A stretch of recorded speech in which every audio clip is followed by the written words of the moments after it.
Hello दोस्तों, कैसे हैं आप सभी लोग। तो क्लास को हम कंटिन्यू करते हुए, और आपको क्लासेस कैसी लग रही हैं कमेंट सेक्शन में ज़रूर बताएं। पीडीएफ नोट्स और ई बुक को प्राप्त करने के लिए आप हमारा टेलीग्राम चैनल ज्वाइन कर सकते हैं। पहला मॉडल पेपर आपको टेलीग्राम चैनल पे मिल जाएगा, जो कि मैंने अपलोड कर दिया है। ठीक है, धीरे धीरे आपको मॉडल पेपर भी मिलते रहेंगे और आप लोग अपने आप को ये भी पहचान सकते हैं कि आपने अब तक कितनी तैयारी कर ली है। ठीक है, मॉडल पेपर को सॉल्व करके पता लगा सकते हैं कि आपने कितना स्कोर किया है। ठीक है, दूसरी बात यह है कि जो बच्चे हमसे नए जुड़े हैं वो चैनल को सब्सक्राइब करके बेल आइकन को ऑन कर लीजिए, जिससे कि आप लोग हमारे साथ हमेशा अपडेट में रहेंगे। ठीक है, क्लास के बाद क्लास की पीडीएफ आपको टेलीग्राम चैनल पे अपलोड करा दी जाएगी। आप लोग वहाँ से जाकर पीडीएफ को डाउनलोड कर सकते हैं। फ़िलहाल हम क्लास को शुरू करते हैं और पहला क्वेश्चन हमारा कहता है कि निम्न में से कौन सा शिक्षार्थियों में सृजनात्मकता पोषण करता है। ठीक है, कहता है कि सृजनात्मकता का पोषण करता है। पहला ऑप्शन कहता है कि अच्छी शिक्षा के व्यवहारिक मूल्यों के लिए विद्यार्थियों का शिक्षण करना, प्रत्येक शिक्षार्थी की अंतर्जात प्रतिमाओं का पोषण करने एवं प्रश्न करने के अवसर उपलब्ध कराना, विद्यालयी जीवन के प्रारंभ से उपलब्धि के लक्ष्यों पर बल देना, या परीक्षा में अच्छे अंक के लिए विद्यार्थियों की कोचिंग करवाना। वाह वाह वाह, क्या बात है। अब आप लोग, और हाँ, लास्ट में आप लोग ये ज़रूर बताएं कि आपने कितना स्कोर ठीक किया है। ठीक है, देखो सृजनात्मकता क्या होती है। देखो सृजनात्मकता व्यक्ति की वे योग्यता होती है जिसके द्वारा वे किसी नए विचार या नई वस्तु का निर्माण करता है। ठीक है, यानी कि कुछ नया करना, नवाचार। एक शिक्षक को या किसी नई वस्तु की खोज करता है। एक शिक्षक को प्रत्येक छात्र की अंतर्जात प्रतिमाओं का पोषण करना चाहिए तथा उन्हें ज़्यादा से ज़्यादा प्रश्न पूछने के अवसर देना चाहिए, क्योंकि इससे छात्र में सृजनात्मकता का क्या होता है बेटा, विकास होता है। ठीक है बेटा, देखो अच्छे अंक पाने के लिए बच्चे का ये नहीं करना चाहिए, ना ही कोचिंग करना चाहिए। कहता है कि जैसे बच्चे का एडमिशन हो तो उसका क्या है, नौकरी के लिए आप उसकी प्रारंभ से ही उपलब्धि के लिए आप क्या करें, लक्ष्यों पर बल दें। ऐसा नहीं है भैया, पहले तो जब बच्चा जाएगा तो अब उसको बेसिक चीज़ें सिखाएंगे ना।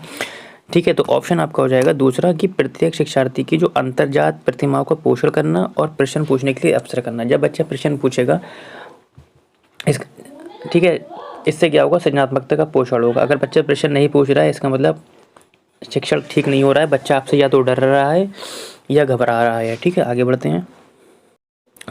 राष्ट्रीय शिक्षा नीति 2020 में, नई शिक्षा नीति से क्वेश्चन है, में छात्रों की प्रगति के मूल्यांकन के लिए मानक निर्धारक निकाय के रूप में नामक नए राष्ट्रीय आकलन केंद्र की स्थापना किए जाने का प्रावधान किया गया है। कहता उड़ान में, परख में, पंख में, प्रगति में। तो ये अगर आपने पढ़ा होगा अच्छे से तो सीधा सीधा इसका आंसर आ जाएगा आपका परख। परख नामक एक ऐप है जिसमें ये बात की गई है। ठीक, आगे बढ़ते हैं। क्वेश्चन नंबर 23 कहता है कि एक बच्चा पहले अपने हाथ से बॉल जैसी बड़ी चीज़ों को पकड़ना सीखता है, उसके बाद चिमटी पकड़ का इस्तेमाल करके एक मटर उठाना सीखता है। ये उदाहरण विकास के लिए सिद्धांत को क्या दर्शाता है। शीर्षगामी कहलाता है, समीप से दूरदर्शी कहलाता है, साम्यधारणा कहलाता है, संरक्षण कहलाता है। तो आपको बताना है कि कौन सा उत्तर होगा। देखो साम्यधारण क्यों नहीं होगा, क्योंकि ये पियाजे के शब्द हैं। संरक्षण भी पियाजे का शब्द है। संरक्षण का मतलब होता है किसी वस्तु से एक बार आगे बढ़ जाने पर वापस उसी जगह पर लौट कर आ जाना, संरक्षण कहलाता है। ये उत्तर नहीं होगा। साम्यधारण यानी कि समावेशन कहते हैं इसे हम। समावेशन यानी कि होता है आपका असिमिलेशन होता है। समावेशन का मतलब यानी कि पुरानी जानकारी में नई जानकारी को जगह देना। ठीक है, और जगह देने के बाद विरोध ना होना, तो ये साम्यधारण होता है। ऐसा कुछ नहीं है। देखो शीर्षगामी का मतलब क्या होता है बेटा, शीर्षगामी का मतलब ये होता है विकास सर से पैर की ओर होता है। समीप से दूराभिमुख का मतलब होता है कि विकास समीप से दूर की ओर होता है। ठीक है, अब आपको इसमें से पकड़ना है क्वेश्चन को। ये उदाहरण किसका है कि पहले वो क्या कर रहा है, पहले अपने हाथ से बॉल जैसी बड़ी चीज़ों को पकड़ता है। ठीक, उसके बाद चिमटी पकड़ का इस्तेमाल करके मटर पर उठाना। देखो शीर्षगामी सर से पैर की ओर होता है, ऐसा इसका उदाहरण का कोई रिलेशन नहीं है। समीप से दूरदर्शी का ये उदाहरण है आपका कि पहले समीप की चीज़ों को पकड़ता है, बाद में दूर की चीज़ों को पकड़ता है। यानी कि एक बच्चे द्वारा पहले हाथ से बॉल जैसी बड़ी चीज़ों को पकड़ना, तत्पश्चात मटर का उठाना सीखता है। ये उदाहरण बेटा समीप दूरदर्शी का विमुख है। ठीक है, आगे बढ़ते हैं। कहता है कि निम्नलिखित में से कौन सा कथन सही नहीं है। ये याद रखना है, पूछ रहा है कि सही नहीं है।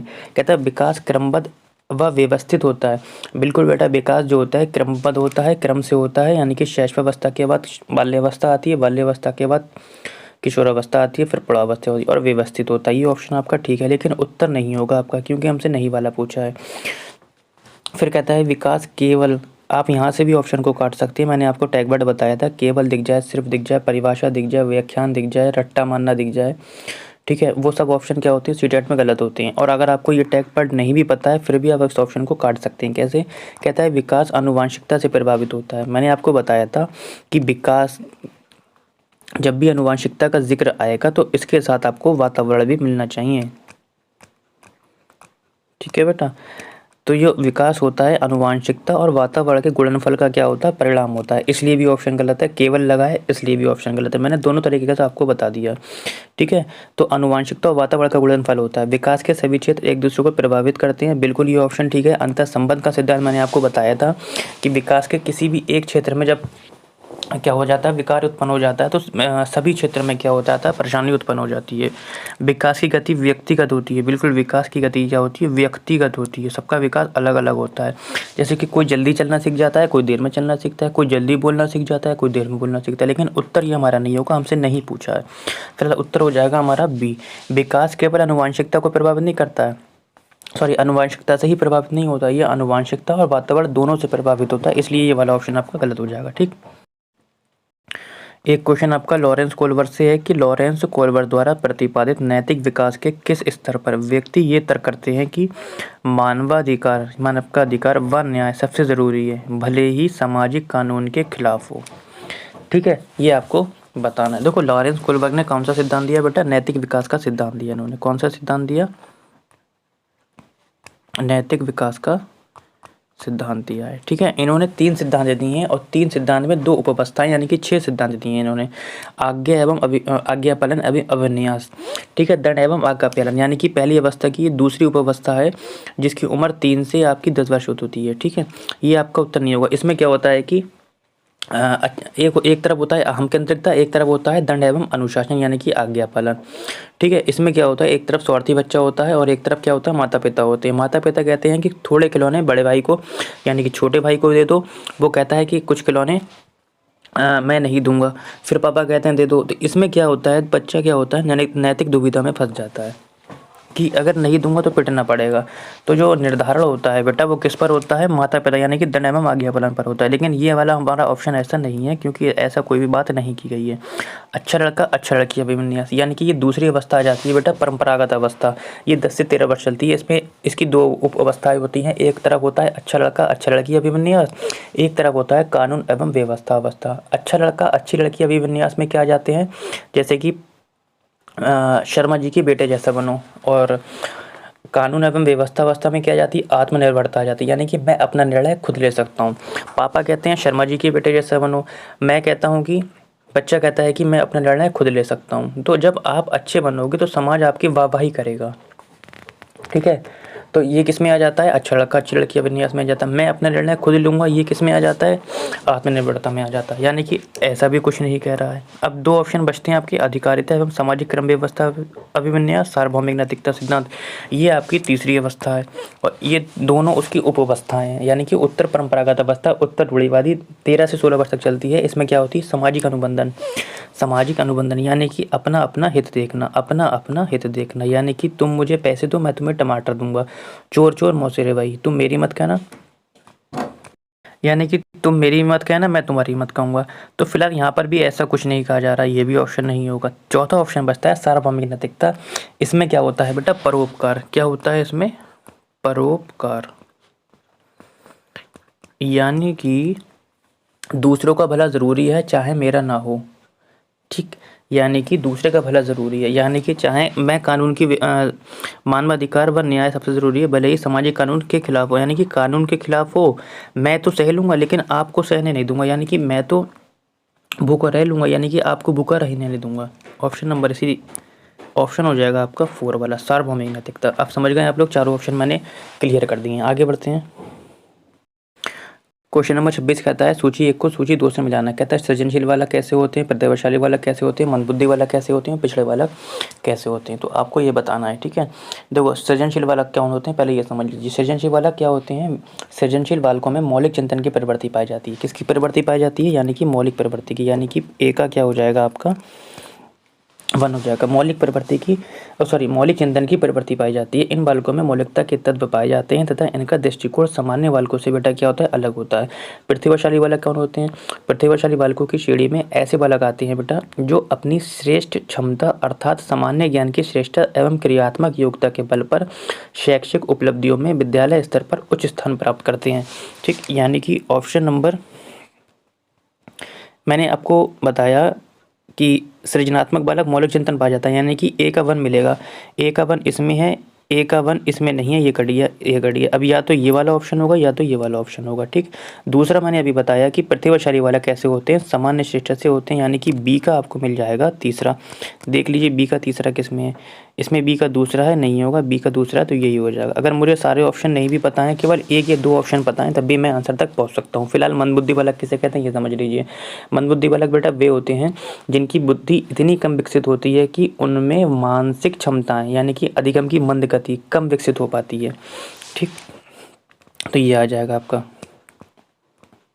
ठीक, उसके बाद पिछड़ा बालक किसे कहते हैं? पिछड़ा बालक बेटा वो होते हैं ऐसे पिछड़े बालकों की श्रेणी में ऐसे छात्र या बालक आते हैं जो अपनी आयु वर्ग के अन्य छात्रों की अपेक्षा बहुत कम शैक्षिक उपलब्धि प्राप्त करते हैं तथा समाज विरोधी कार्यों की प्रवृत्ति वाले होते हैं, यानी कि ये आ जाएगा। ठीक, तो मैंने ये भी तरीका बता दिया आपको कि यदि आपको इन वाले क्वेश्चन में 1 से 2 ऑप्शन पता है तब भी आप अपना आंसर बता सकते हैं, और मैंने अच्छे से सब कुछ क्लियर कर दिया चारों ऑप्शन को। ठीक, आगे बढ़ते हैं। कहता है कि अनुभवजन्य अधिगम सिद्धांत की शैक्षिक उपयोगिता निम्नलिखित में से कौन सी हो सकती है? ठीक, कहता है ये सिद्धांत बताता है कि सीखना सभी तरह के एक उद्देश्यपूर्ण और लक्षणमय की प्रक्रिया है। सिद्धांत बताता है कि जब कुछ पढ़ाया जाए अथवा कुछ सीखने के लिए कहा जाए तो उसे अपने समग्र रूप में ही बच्चों के सामने प्रस्तुत किया जाए। शिक्षार्थियों के व्यवहार को वांछित स्वरूप तथा दिशा प्रदान करने में यह सिद्धांत शिक्षकों की सहायता करता है। उसके बाद सिद्धांत की सहायता से शिक्षार्थियों के लिए अधिगम स्रोतों एवं समाधानों की व्यवस्था करने में। तो आपको 27 का आंसर देना है। देखो, अमेरिकन मनोवैज्ञानिक कॉल रेंसम रोजर्स ने अनुभवन अधिगम सिद्धांत का प्रतिपादन किया। ठीक है, तो अनुभवजन्य सिद्धांत को प्रतिपादन किसने किया है बेटा? इसका जो प्रतिपादन है आपका कॉल रोजर्स ने किया है। किसने किया है? कॉल रोजर्स ने किया है। ठीक है, कहाँ के निवासी थे? ये अमेरिकी निवासी थे। ठीक है बेटा, प्रतिपादन किया था। विद्यार्थी की आवश्यकताओं एवं रुचि की पूर्ति एवं संतुष्टि करना ही ऐसे अधिगम का उद्देश्य होता है। ठीक है बेटा, इस सिद्धांत की सहायता से इस सिद्धांत के द्वारा विद्यार्थियों के अधिगम स्रोतों एवं संसाधनों की व्यवस्था करने में सहायता मिलती है। और क्या होता है बेटा इसमें कि विद्यार्थी विशेष द्वारा ही इसके अधिगम हेतु पटल की पहल की जाती है, और ये पहल वे अपनी स्वयं की मर्जी से ही होता है। ठीक है, तो ऐसा ऑप्शन आप लोग ढूंढ लीजिए जो मैंने अभी एक्सप्लेन करा। देखो, सिद्धांत की सहायता से शिक्षार्थियों की अधिगम स्रोतों में संसाधन की व्यवस्था करने में। ठीक, तो ऑप्शन हो जाएगा आपका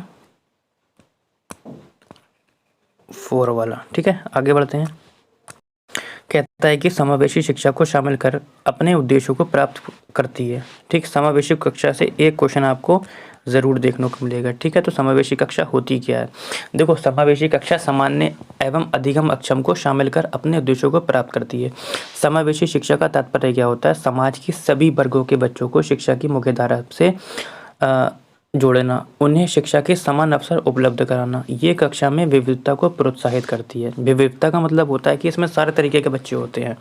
प्रोत्साहित करती है, जिससे सभी संस्कृतियों को साथ मिलकर आगे बढ़ाने का समुचित अवसर मिलता है। ठीक है, तो समावेशी शिक्षा समझ गए? समान शिक्षा मानी कि कक्षा तो एक होगी, उस कक्षा में अलग अलग तरीके के बालक बैठे होंगे, सबको शिक्षण भी एक ही साथ किया जाएगा, लेकिन ये होगा कि किसी को ज़्यादा वर्क दिया जाएगा, किसी को सरल वर्क दिया जाएगा, किसी को कठिन वर्क दिया जाएगा। तो समावेशी शिक्षा समझ में आ गई है। अब हम ऑप्शन देखते हैं। कहता है कि समावेशी शिक्षा को शामिल कौन?